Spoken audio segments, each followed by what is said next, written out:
بسم اللہ الرحمن الرحیم الحمد للہ رب العالمین الصلاۃ والسلام علی نبینا محمد وعلی آلہ وصحبہ اجمعین اما بعد فعن عائشة رضی اللہ تعالی عنہا قالت قال رسول اللہ صلی اللہ علیہ وسلم خمس من الدواب كلهن فاسق يقتل في الحل والحرم الأقرب والهدأة والغراب والفأرة والكلب العقور متفق علیہ۔ وعن ابن عباس رضی اللہ تعالی عنہما ان النبی صلی اللہ علیہ وسلم احتجم وهو محرم متفق علیہ۔ پہلے ہم نے پڑھا ہے کہ اس سے قبل کے درس میں کہ حالت احرام میں شکار کرنا، خشکی کا شکار کرنا حرام ہے، الا یہ کہ شخص حلال شکار کرے اپنی ضرورت سے، اپنے مقصد کے لیے، اپنے فائدے کے لیے، اور وہ اس میں سے تحفہ محرم کو دے تو اور بات ہے، لیکن محرم کی ضیافت کے لیے اگر شکار کرتا ہے تو حرام ہے۔ اور اس میں ابو قتادہ انصاری کا واقعہ آیا تھا کہ صلح حدیبیہ کے موقع پر انہوں نے احرام شروع میں نہیں باندھا تھا، ساحل سمندر وہ جاسوسی کرتے ہوئے کچھ لوگوں کے ساتھ آگے بڑھے کہ کہیں مشرکین راستے میں تو نہیں ہے، تو انہوں نے نیل گائے کا ایک شکار کیا تھا جس کو نبی صلی اللہ علیہ وسلم نے کہا کہ کھاؤ۔ جب تم لوگوں نے مدد نہیں کی، اشارہ نہیں کیا، کسی طرح کا کوئی تعاون نہیں کیا، اور یہ محرم بھی نہیں تھے، تو ان کا کیا ہوا شکار تم لوگ کھاؤ۔ اور اس کے بعد ایک روایت آئی تھی صعب بن جسامہ اللیثی کی کہ مقام ابوا یا ودان میں نبی صلی اللہ علیہ وسلم کو صعب بن جسامہ نے ایک نیل گائے لا کر کے دی،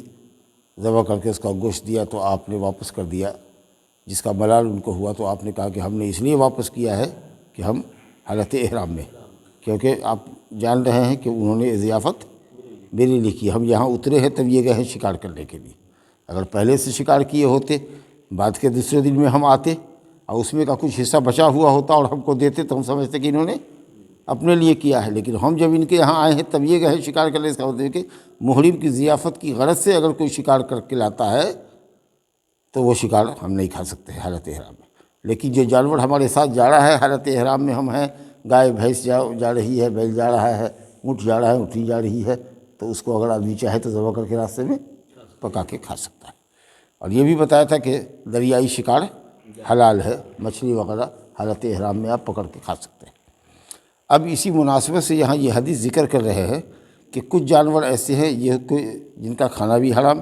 اور وہ موذی ہیں، تکلیف دینے والے جانور ہیں، بعض پرندے ہیں، بعض جانور ہیں، تو اگر اس طرح کے موذی جانور سے واسطہ ہو جو لوگوں کو ایذا اور ضرر پہنچاتے ہیں، تو حالت حرم میں بھی اگر ہو، یعنی حالت احرام میں ہو اور حدود حرم کے اندر بھی ہوں، تو آپ ان کو ماریے، سمجھا کہ کیونکہ وہ تکلیف دہ جانور ہیں۔ جو تکلیف دہ نہیں ہیں ان کو تو مارنا جائز نہیں ہے، لیکن جو تکلیف دہ ہے ان کو حالت احرام میں اور حدود حرم کے اندر آپ اس کو ماریے۔ چنانچہ اسی سلسلے میں یہ روایت ہے، حضرت عائشہ رضی اللہ عنہ فرماتی ہیں کہ رسول اللہ صلی اللہ علیہ وسلم نے فرمایا 5 طرح کے جانور ایسے ہیں جو سب کے سب فاسق ہیں۔ فاسق معنی حد سے زیادہ تجاوز کرنے والے، جرم کرنے والے، ظلم کرنے والے، لوگوں کو پریشان کرنے والے، آدمی کو، جانور کو پریشان کرنے والے، اس کو فاسق کہا گیا۔ آدمی میں بھی فاسق وہ ہوتا ہے جو اللہ کی حد کو چھلانگ لگائے، جو اللہ کی حد کو چھلانگ لگائے۔ گنہگار میں بڑے درجے کا جو گنہگار ہوتا ہے اس کو فاسق کہنے والا، فاسق و فاجر آدمی،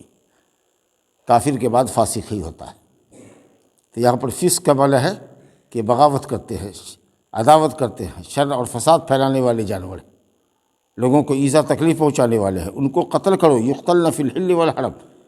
حدود حرم کے باہر کو ہل کہتے ہیں، مقام ہل جو حلال جگہ ہے جہاں شکار کرنا حلال ہے، بشرطے کہ آپ محرم نہ ہوں۔ اور حدود حرم وہ ہوا جو مقررہ حد ہے، سمجھا کہ نہیں، مکہ کی، جس میں مشرک داخل نہیں ہو سکتا۔ تو کہا کہ ہل ہو کہ حرم ہو، کہیں بھی پاؤ اس 5 کو مار ڈالو۔ ابھی 5 کا مطلب 5 نہیں ہے، 5 جیسے جتنے بھی ہیں سب کو مار ڈالو۔ اب دیکھیے کیا ہے،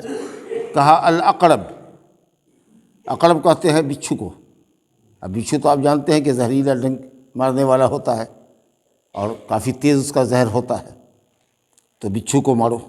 اگر بچھو نظر آوے تو اس کو حدود حرم میں بھی مار دو، جوتے سے مسل دو۔ اب اس کے اوپر کوئی اور اس سے بڑا کیڑا ہے جو چلنے والا ہے، کہ کسی کو ڈنک مار سکتا ہے، اس کو مار ڈالو۔ سانپ ملے تو بدرجہ اولا اس کو مارو، کیونکہ وہ اور زیادہ موذی ہے۔ تو معلوم ہوا کہ بچھو کا ذکر کیا، لیکن سانپ اس سے بھی زیادہ موذی ہے، تو اس لیے بچھو، سانپ اور اس طرح کے کوئی بھی رینگنے والے کیڑے ہوں جو آدمی کو ایذا تکلیف پہنچاتے ہیں ڈنک مار کے، ان کو آپ مار ڈالیے۔ اسی طریقے سے والحدا، دوسرا ہے چیل۔ چیل جو ہے، جو دیکھتے ہیں کہ صاحب گوشت کو کھانے والا پرندہ ہوتا ہے جو آسمان میں اڑتا ہے اور وہ نیچے گوشت کو لے کے بھاگتا ہے، ہر لال چیز کے اوپر وہ جھپٹتا ہے، جو بھی لال چیز ہو۔ ایون اگر ہاتھ میں سونا ہے اور وہ چیل کی اگر اس پر نظر پڑے گی تو ہاتھ پر ایسا جھٹا مارے گا اور جھپٹے گا کہ وہ اس کو نوچ کر کے بھاگے گا، چھوڑ کے نہیں تو چکے کی طرح لے کے بھاگے گا، سمجھا کہ نہیں؟ پھر یہ دیکھے گا کہ وہ ہمارے مطلب کی چیز نہیں تو کہیں ڈراپ کر دے، گرا دے، لیکن گوشت پر اور لال چیز پر وہ زیادہ جھپٹتا ہے۔ تو یہ چیل جو ہے اس کو بھی دیکھو تو مار ڈالو۔ اس کے بعد کول غڑا اور کوا۔ تو کوا دو طرح کا ہوتا ہے، ایک تو کوا ہم لوگوں کے یہاں ہوتا ہے جو زیادہ موذی نہیں ہے، ہاں ایک کوا ہوتا ہے جو بہت موذی ہوتا ہے، وہ عام طریقے سے فصلوں کو برباد کرتا ہے، اور درختوں پر کی ڈالی اور ٹہنی کو، جو ہری ہری ٹہنی ہوتی ہے، جو نئی نئی کوپلیں نکلتی ہیں اس کی، سمجھا کہ نہیں؟ ہاں، تو اس طریقے سے خوشہ جو نکلتا ہے اس کو توڑ کر کے پھینک دیتا ہے، ٹہنی کو درخت کی توڑ کے پھینک دیتا ہے، سمجھا کہ نہیں؟ اور عام طریقے سے اونٹنی کے دبڑ میں جس سے وہ پخانہ کرتی ہے اس کے اندر وہ چونچ گھسا کر کے اس کو زخمی کرتا ہے۔ تو اس طرح کے کچھ کوے خاص قسم کے ہوتے ہیں جو موذی ہوتے ہیں، تو ان کو بھی مارنے کا حکم ہے۔ اس کے بعد کہا والفأر، چوہا، چوہیا، یہ بھی بہت بدماش ہے، بہت بدماش جانور ہے، حرامی جانور ہے، سمجھا کہ ہے تو چھوٹا سا، لیکن وہ دیکھ لیجئے قیمتی قیمتی کتابوں کو قطر دیتا ہے، قیمتی کپڑوں کو قطر دیتا ہے، اور اگر چراغ جلتا ہو کسی کے گھر میں تو لالٹین کو گرا دے گا، ڈبیا پہلے جلتی تھی ڈبی، اس کو گرا دیتا تھا، اس کے فتیلے کو منہ سے لے کر کے جاتا اور کپڑے میں ڈال دیتا، اتنا بڑا فاسق ہے، گھر میں آگ لگا دیتا، سمجھا کہ اسی طریقے سے چھپکلی ہے جی، وہ ڈبے میں گھس جائے گی جو بجلی کا ہے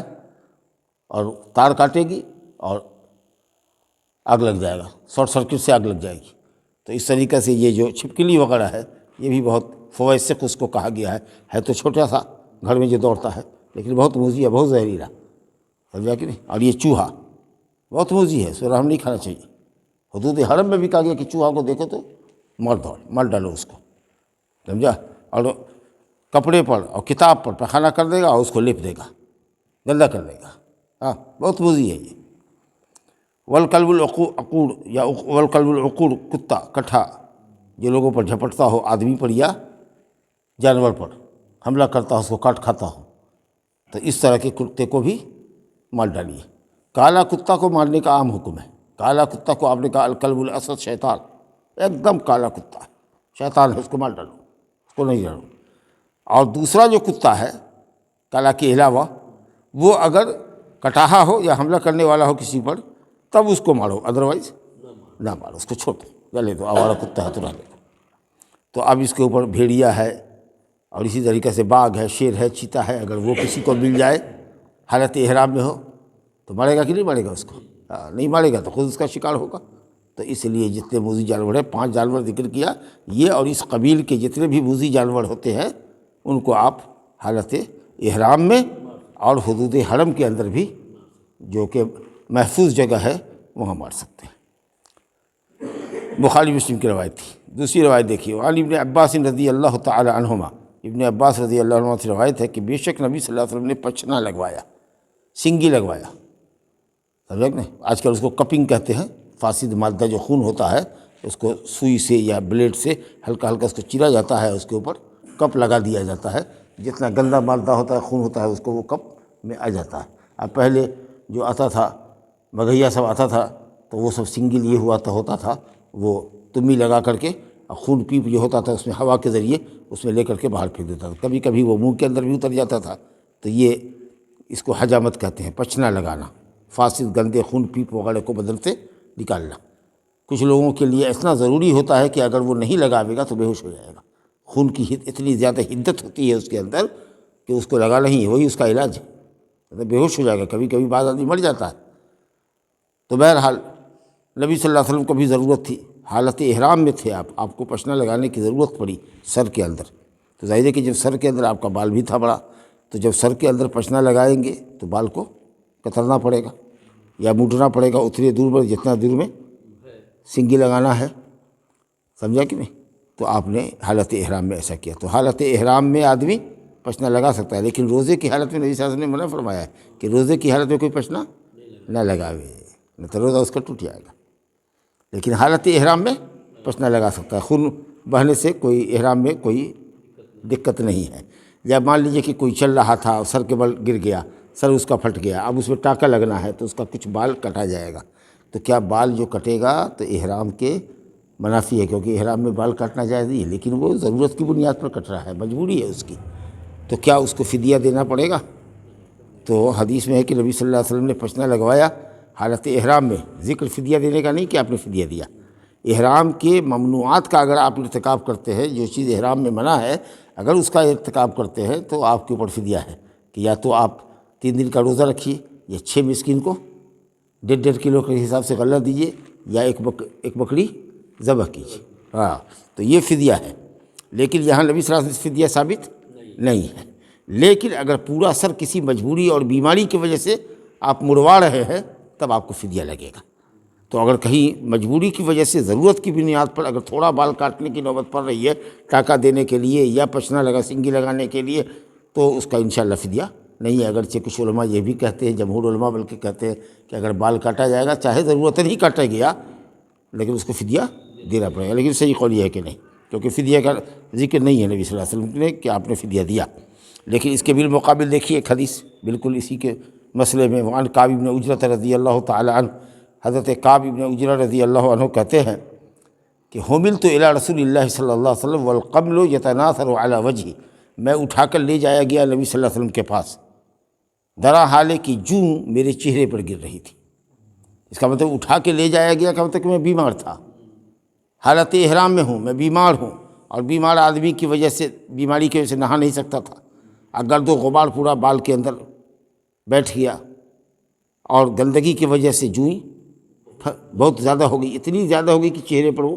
گرتی تھی۔ تو ایک تو بیماری، اور دوسرے یہ کہ جو کی کثرت کی وجہ سے بہت پریشان۔ تو آپ صلی اللہ علیہ وسلم نے فرمایا کہ ما کنت ارا یا ما کنت ارا الوجع بلغ بک ما ارا، میں نہیں گمان کرتا تھا کہ تمہاری تکلیف اتنی بڑھی ہوئی ہوگی جتنا کہ میں دیکھ رہا ہوں۔ سوچتا تھا کہ ٹھیک ہے بیمار ہوگا، لیکن اتنا بیمار، اور پھر یہ ہے کہ اس میں میل کچیل کی وجہ سے بال کے اندر جوں کا پھل جانا اور اتنا ہو جانا کہ وہ چہرے پر گر رہی ہے، تو لگتا ہے کہ تمہارے سر کے اس چھوٹے سے کیڑے نے، جوں نے بہت پریشان کر رکھا۔ کہاں یا رسول اللہ؟ تو آپ نے فرمایا کہ ایسا کرو کہ بال مڈوا لو پورے سر کا، حالت احرام میں ہے، اب بیماری اور تکلیف کی وجہ سے آپ مڑوا رہے ہیں، تب ایسی صورت میں فدیہ دینا ہوگا۔ اللہ تعالیٰ کہتا ہے فمن کان منکم مریضا او بہ اذی من رأسہ، اگر کوئی بیمار ہو، بیماری کی وجہ سے یا سر میں تکلیف ہو، اس کی وجہ سے پورے سر کا بال اگر وہ مڑواتا ہے ففدیۃ من صیام، تو فدیہ دینا ہوگا روزہ کا۔ اور یہ فدیہ یہی ہے کہ نبی صلی اللہ علیہ وسلم نے فرمایا اس کو، اسی حدیث کے اندر ہے، یہی زبردست حدیث ہے کہ کیا روزہ رکھنا ہے، کتنے مسکین کو کھانا کھلانا ہے، کون سا قربانی کا جانور دینا ہے، یہ حدیث ہے، بخاری مسلم کی حدیث ہے۔ تو بہرحال کہتے ہیں کہ میں اٹھا کر لایا گیا نبی صلی اللہ علیہ وسلم کے پاس، جو میرے چہرے پر گر رہی تھی بہت زیادہ مقدار میں، تو آپ نے کہا کہ میں نہیں گمان کرتا تھا کہ تمہاری تکلیف اس حد تک بڑی ہوئی ہوگی جو میں دیکھ رہا ہوں۔ تو اتجد شاطن، کیا تم بکری پاتے ہو؟ پہلے بکری کا ذکر کیا، یعنی بہتر ہے کہ آدمی بکری ذبح کر کے مکے میں مسکینوں کو کھلائے، یہ زیادہ فائدے کی چیز ہے۔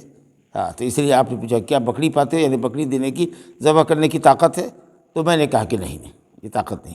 تو آپ نے کہا کہ 3 دن روزہ رکھو یا 6 مسکین کو کھانا کھلاؤ، 3 دن روزہ رکھو یا 6 مسکین کو کھانا کھلاؤ، جو تمہارے لیے آسان ہو وہ تم کر لو گے۔ 3 دن روزہ رکھنا آسان ہے کہ 6 مسکین کو کھانا کھلانا آسان ہے؟ لکل مسکین نصف صاع، ہر مسکین کو آدھا سا دینا۔ اب سا کا وزن ہم بتا چکے ہیں کہ 2.5 کلو کچھ لوگ کہتے ہیں، کچھ علماء 3 کلو کہتے ہیں، تو اس لیے ہم 1.5 کلو ہمیشہ بولتے ہیں، سمجھا کہ نہیں، آدھا سا۔ اور 1 سا غلہ جو ہم لوگ فطرے میں نکالتے ہیں وہ 3 کلو کے لیے کرتے ہیں، کہ جو چاول یا جو گیہوں آپ کھاتے ہیں تو 3 کلو دیجیے۔ تو یہ فدیہ والی جو آیت ہے اس کی تشریح ہے، تفسیر ہے اس کے اندر، کہ روزہ رکھنا ہے 3 دن، مسکین کو کھانا کھلانا 6 مسکین کو آدھا سا، سمجھا کہ 6 ڈیڑھے 9، 1.5 کلو کا پوٹلی بنا لیجئے، گٹھری بنا لیجئے، کیس تھیلا، اور وہ 6 آدمی کے ہاتھ میں دیجیے، اور بکری ذبح کیجیے آپ کی مرضی میں۔ تو اگر کوئی شخص پورے سر کا بال مڑواتا ہے بیماری تکلیف کی وجہ سے تو اس کو فدیہ لگے گا، لیکن اگر کسی شخص کا سر پھٹ گیا ہے اور وہ تھوڑا سا بال کاٹ کر کے وہاں ٹاکا لگے گا، یا پچنا لگانا ضروری ہے اس کے لیے حالت احرام میں، اور اس کی وجہ سے سر کا بال کاٹا جا رہا ہے کچھ حصہ، تو اس میں انشاءاللہ تعالیٰ فدیہ دینے کی ضرورت نہیں ہے۔ اور اگر پچنا دوسری جگہ لگا رہے ہیں، زانو پر لگا رہے ہیں، پیٹ پر لگا رہے ہیں، پیٹھ پر لگا رہے ہیں، جہاں بال ٹوٹتا نہیں ہے، تب تو کوئی مسئلہ ہی نہیں ہے۔ چلیے الحمدللہ۔ 2-3 حدیث اور ہیں۔ اب یہ دیکھ لیجئے، اب یہ مکے کی عظمت کا ذکر ہے۔ اب یہاں پر احرام کی کوئی چیز کا تو ذکر نہیں ہے، لیکن جب مسئلہ آ گیا تو مکہ کتنا مقدس شہر ہے، کتنا معظم شہر ہے، اس کے تعلق سے یہاں پر گفتگو ہے کہ نبی صلی اللہ علیہ وسلم نے جب مکہ فتح کیا سن 8 ہجری میں ماہ رمضان میں، تو اس کی صبح ہو کر کے آپ نے جو لوگوں کو خطبہ دیا اور مکے کی جو عظمت بتائی، اس کو یہ سنی۔ یہ بھی روایت بخاری مسلم کی ہے۔ وعن ابی ہریرہ رضی اللہ تعالی عنہ قال لما فتح اللہ علی رسولہ مکہ قام رسول اللہ صلی اللہ علیہ وسلم فی الناس فحمد اللہ واثنى علیہ ثم قال ان اللہ تعالی حبس عن مکہ الفیل الی آخر الحدیث۔ حضرت ابو ہریرہ رضی اللہ عنہ کہتے ہیں کہ جب اللہ نے اپنے رسول کے لیے مکہ فتح کر دیا، مکہ فتح ہو گیا سن 8 ہجری میں رمضان کے مہینے میں، تو رسول اللہ صلی اللہ علیہ وسلم لوگوں میں کھڑے ہوئے، لوگوں کے درمیان کھڑے ہوئے، اور آپ نے خطبہ دیا، اور خطبے میں پہلے اللہ کی تعریف کی، پھر تعریف مکرر کیا تو اس کو ثنا خوانی کہتے ہیں، حمد بیان کیا، پھر اللہ تعالیٰ کی ثنا بیان کی، پھر آپ نے فرمایا۔ اب یہ بہترین واعظ دیکھیے اور مکے کی عظمت دیکھیے، اس میں کہا ان اللہ تعالی حبس عن مکہ الفیل، اللہ تعالیٰ نے مکے سے ہاتھی کو روک دیا۔ ہاتھی سے مراد ابرہہ جو بادشاہ تھا یمن کا، جو کعبہ ڈھانے کے لیے وہاں سے چلا تھا لشکر لے کر کے ہاتھی پر، اللہ رب العالمین کی مشیت اور اس کے ارادے کے بغیر آدمی تو آدمی جانور بھی نہیں ہلتا۔ جب حدود حرم قریب آیا تو ابرہہ کا جو لشکر ہاتھی پر تھا وہ ہاتھی بیٹھ گیا، اور لاکھ اس کو اٹھایا جائے لیکن وہ اٹھتا نہیں تھا اور آگے بڑھتا نہیں تھا، اور جب اس کو یمن کی طرف گھمایا جائے تو بھاگتا تھا یمن کی طرف، لیکن مکہ کی طرف رخ نہیں کرتا تھا۔ اللہ نے اپنی قدرت سے ہاتھی کو روک دیا کہ اندر جانا ہی نہیں۔ اور اس کے بعد جو کعبہ ڈھانے کے ناپاک ارادے سے آیا تھا تو چھوٹی چھوٹی چڑیوں کا غول اللہ رب العالمین نے بھیجا، جس کی چونچ کے اندر اور جس کے یہ چنگل کے اندر پتھر تھا، اور اس قدر پتھر کی برسات ہوئی کہ سب بھوسا بھوسا ہو گئے، جس کا ذکر سورہ فیل میں کیا جاتا ہے۔ الم تری کیف فعل ربک باصحاب الفیل، کیا آپ نے نہیں دیکھا، یعنی کیا آپ نے نہیں جانا کہ آپ کے رب نے ہاتھی والوں کے ساتھ کیا سلوک کیا۔ الم یجعل کیدہم فی تضلیل، کیا ان کی مکر کو اللہ تعالیٰ نے برباد نہیں کر دیا، ضائع نہیں کر دیا، ان کی مکاری بے اثر ثابت ہو گئی۔ وارسل علیہم طیرا ابابیل، اور اللہ تعالیٰ نے پرندوں کا جھنڈ بھیجا۔ ابابیل پرندہ نہیں ہے، ابابیل بنے پرندہ نہیں ہے، بھیڑ، جھنڈ، پرندوں کا جھنڈ غول در غول بھیجا، اتنا پتھر برسایا کہ سب بھوسا بھوسا ہو گئے، جیسے جانور کھاتا ہے، جگالی کرتا ہے، سمجھا کہ نہیں، اس طریقہ سے بھوسا بھوسا کر دیا، سمجھا کہ نہیں۔ ایسے اللہ نے حفاظت فرمائی مکہ کی۔ لیکن وسلط علیہ رسولہ المؤمنون، لیکن اللہ نے اسی مکے کے اوپر اپنے رسول کو اور نبی کو مسلط کیا۔ نبی صلی اللہ علیہ وسلم بھی آئے تھے جنگ کرنے، لیکن جنگ وہ جو آیا تھا مکہ کی عظمت کو برباد کرنے کے لیے، کعبہ کو ڈھانے آیا تھا۔ نبی صلی اللہ علیہ وسلم آج آئے تھے مکہ والوں سے جنگ کرنے کے لیے، بتوں سے مکے کو، کعبہ کو صاف کرنے کے لیے، کعبہ کی عظمت کو بڑھانے کے لیے، کہ کعبہ جو اللہ تعالیٰ کی عبادت کے لیے بنایا ہوا گھر ہے، پہلا جو زمین میں بنایا گیا ہے، اس میں 360 بت رکھے ہوئے ہیں، اس لیے اس کو پاک کرو مشرکین سے۔ اور الحمدللہ سارے مشرکین اس میں اس دن مسلمان بھی ہو گئے، سب کو آپ نے عام معافی کا اعلان کیا۔ مشہور واقعہ ہے فتح مکہ کا۔ تو اللہ نے اپنے رسول کو آنے دیا، اس میں جنگ کے ارادے سے آئے، فتح کیا، لڑائی بھڑائی ہوئی بعض حصے میں، بعض حصہ ایسے ہی لوگوں نے سرنڈر کر دیا مکے والوں نے، لیکن آپ نے مجاہدین کے درمیان اس شہر کو بانٹا نہیں، حالانکہ جب لڑائی بھرائی کے نتیجے میں کوئی ملک فتح ہوتا ہے تو زمین مجاہدین کے درمیان بانٹی جاتی ہے، 5واں حصہ اللہ رسول کا بیت المال کا ہوتا ہے۔ لیکن چونکہ مکہ مقدس جگہ ہے اور پھر یہ ہے کہ وہاں پر حج اور عمرے کے ارکان ادا ہوتے ہیں، منی، عرفات، مزدلفہ سب عام مسلمانوں کے لیے ہے، تو اس لیے وہ زمین کو آپ نے بانٹا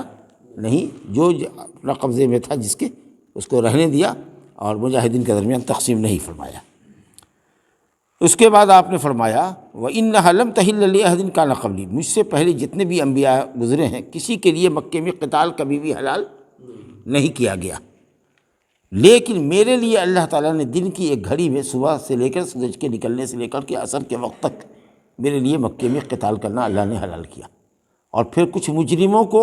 جو کعبہ کی دیوار پکڑ کے تھے کہ ہماری جان بخش دیں گے، لیکن انہوں نے اسلام کو بڑا ستایا تھا، بہت گالی دی تھی اسلام کو اور پیغمبر اسلام صلی اللہ علیہ وسلم کو، آپ نے کہا کہ ان کو پکڑ کر کے قتل کر دو، چاہے وہ کعبہ کی دیوار پکڑ کے کیوں نہ، ان کو چھوڑنا نہیں۔ ایسے کیسے کچھ مجرمین کو آپ نے کہا کہ وہ قابل بخشش نہیں ہے۔ تو اللہ نے میرے لیے قتال یہاں حلال کیا، اور پھر میرے بعد کسی کے لیے حلال نہیں ہوگا۔ اگر کوئی کہے گا کہ نبی صلی اللہ علیہ وسلم نے قتال کیا تو کہو گے کہ اللہ نے اپنے نبی کو اجازت دی تھی، تم کو کس نے اجازت دی؟ لیکن اس کے باوجود ہی مان لیجئے کہ اگر بلوائیوں کا جتھا مکہ پہنچ جائے اور وہ مکہ کے شہریوں کے ساتھ، مکہ میں طواف کرنے والوں کے ساتھ اگر زیادتی کرے، گولی چلائے، جیسے ایک سال میں سنا ہوگا آپ نے کہ شیعہ پہنچ گئے اور وہاں بہت قتل و خون کیا تو پولیس مجبور ہو گئی گولی چلانے کے اوپر، بہت بڑا واقعہ ہوا تھا، سمجھا کہ نہیں؟ تو اگر اس طرح کے فسادی وہاں پہنچ جائیں اور بے قصوروں کو مار دینے لگے، دنگائی دہشت گرد گھس جائیں، وہ بم بلاسٹ کریں، تو ان کو پکڑنا ہے، ان کو مارنا ہے۔ وَلَا تُقَاتِلُوهُمْ عِنْدَ الْمَسْجِدِ الْحَرَامِ حَتَّىٰ يُقَاتِلُوكُمْ فِيهِ، مسجد حرام کے پاس قتال نہ کرو یہاں تک کہ مشرکین قتال کریں۔ فَإِنْ قَاتَلُوكُمْ فَاقْتُلُوهُمْ، اگر وہ قتال کرتے ہیں تو تم بھی ان سے قتال کرو، سمجھا کہ نہیں؟ ویسے مکے میں قتال جائز نہیں ہے، لیکن اسی طریقے سے اگر کوئی مجرم ہے، مان لیجیے کہ کسی نے کسی کا مرڈر کر دیا تو قاتل کو سزا ملے گی۔ اسی طریقے سے کوئی زانی ہے، مکے میں رہتا ہے، شادی شدہ ہو کر کے اگر زنا کاری کیا، جرم ثابت ہو گیا تو اس کو کوڑا، اس کو جو ہے سنگسار کر کے مار دیا جائے گا۔ تو یہ تو اسلامی سزائیں ہیں، لیکن ایسے قتال جو ہے مکے میں جائز نہیں، الا یہ کہ کوئی دہشت گردی وہاں کرے، پھیلائے، قتل کرے، تو ایسے لوگوں کی کو جواب دیا جائے گا، قتال شروع نہیں کرنا ہے۔ تو آپ فرما رہے ہیں کہ دیکھو میرے لیے دن کی ایک ساعت میں اللہ نے یہاں قتال حلال کیا ہے، پھر میرے بعد کسی کے لیے حلال نہیں ہوگا، لیکن بتائیں نا کہ اگر کوئی قتال کرے تو اس کا جواب دیا جائے گا۔ اب آپ نے فرمایا فلا ينفر صیدھا، مکہ اتنا مقدس شہر ہے کہ یہاں کے شکار کو بھگایا نہیں جا سکتا۔ اگر کوئی شکار ہے، پرندہ ہو یا کوئی بھی جانور ہو، اگر حدود حرم میں چل رہا ہے تو آپ اس کو دوڑا نہیں سکتے، بھگا نہیں سکتے،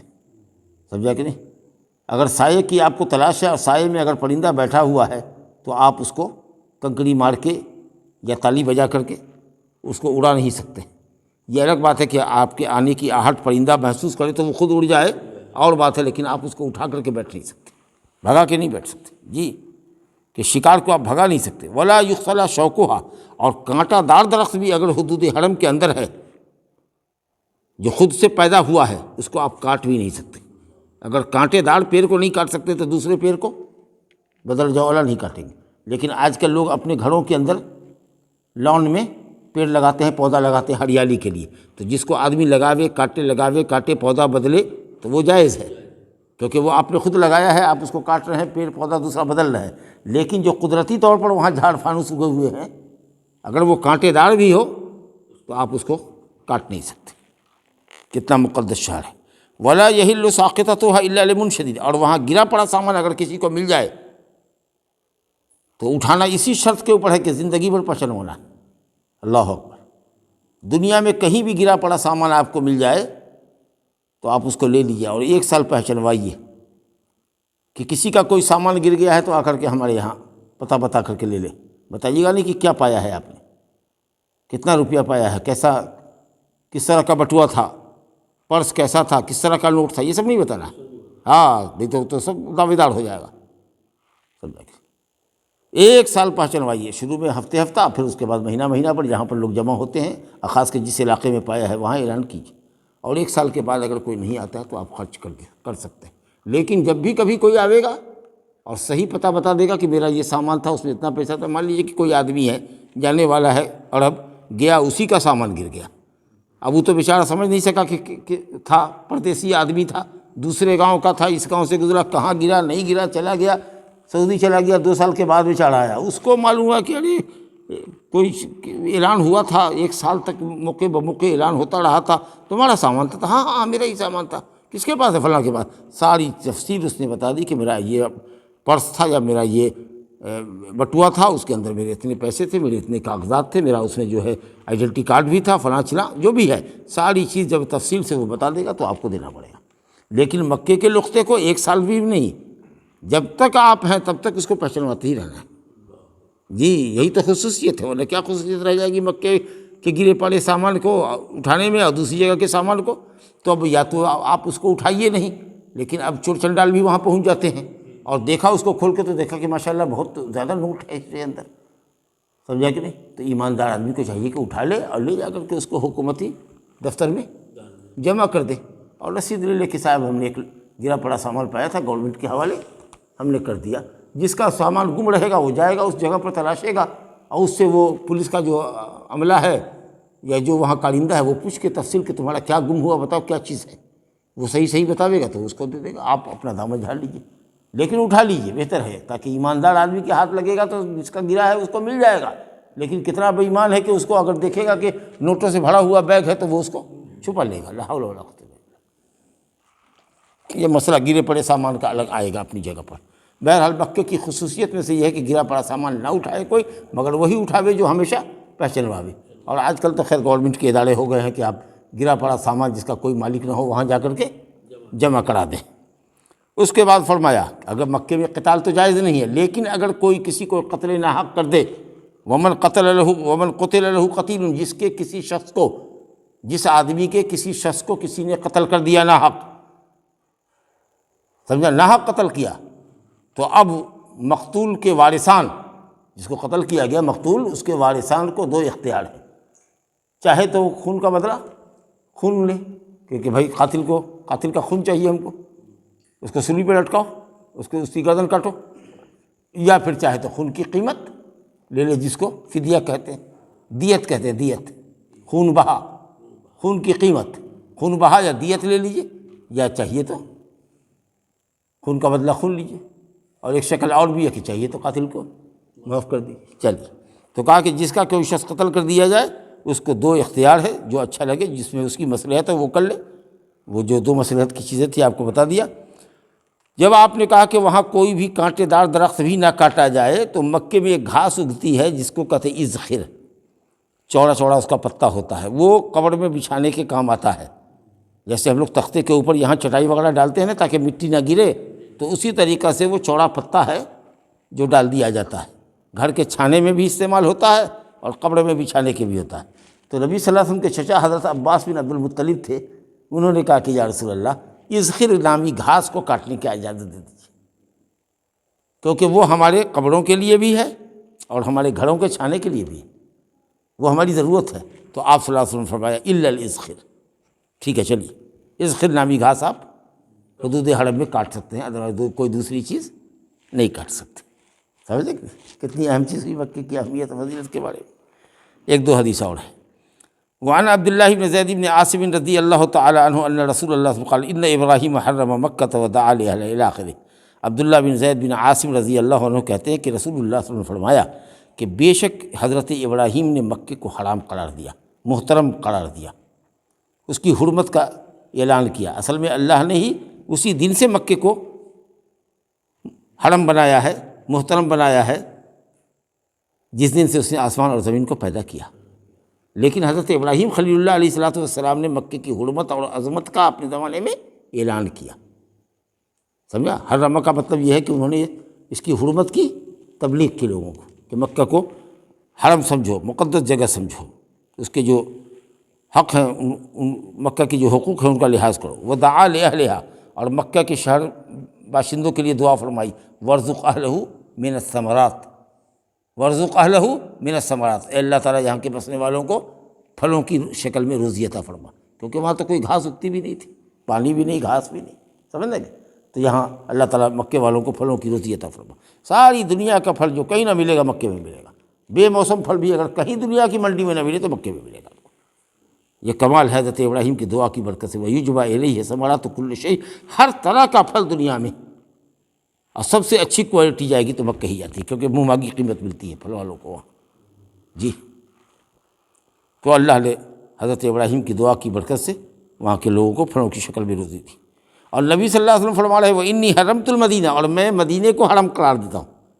میں مدینے کو حرم بناتا ہوں۔ تو حضرت ابراہیم نے مکے کو اور حضرت رسول اللہ صلی اللہ علیہ وسلم نے مدینے کو، اس لیے حرمین شریفین کہتے ہیں، دونوں حرم ہیں۔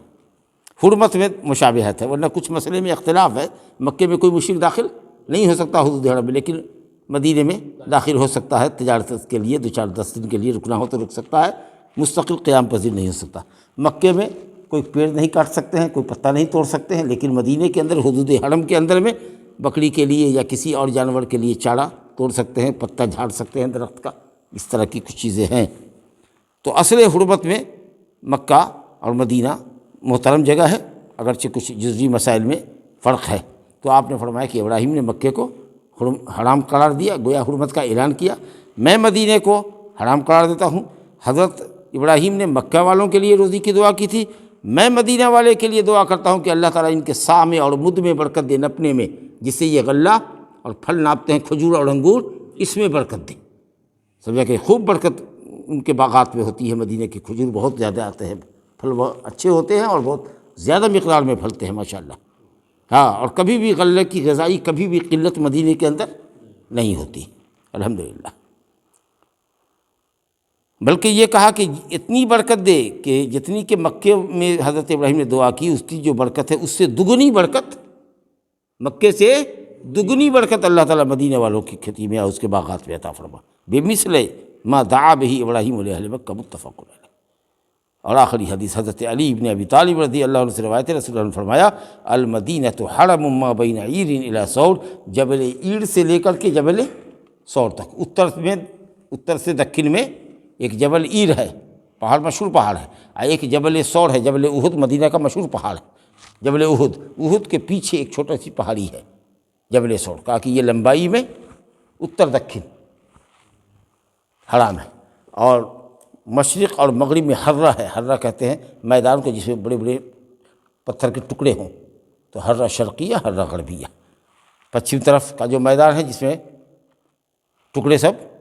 پتھر کے پڑے ہوئے ہیں وہ، اور پورب طرف میں بھی ایسے ہی ایک وادی ہے جس کے اندر پتھر کے بڑے بڑے ٹکڑے پڑے ہوئے ہیں۔ تو یہ کہا آپ نے اس حرہ سے لے کر اس حرہ تک، اور اتر اور دکن میں کہاں سے؟ جبل عیر سے، دکن میں جبل عیر سے لے کر اتر میں جبل ثور تک جو احد پہاڑ ہے، یہ حد آپ نے مدینے کے حرم کی متعین فرمائی۔ ھذا وباللہ التوفیق، وصلی اللہ علیہ نبینا محمد وآلہ وصحبہ اجمعین۔ یہ حدیث مسلم شریف کی۔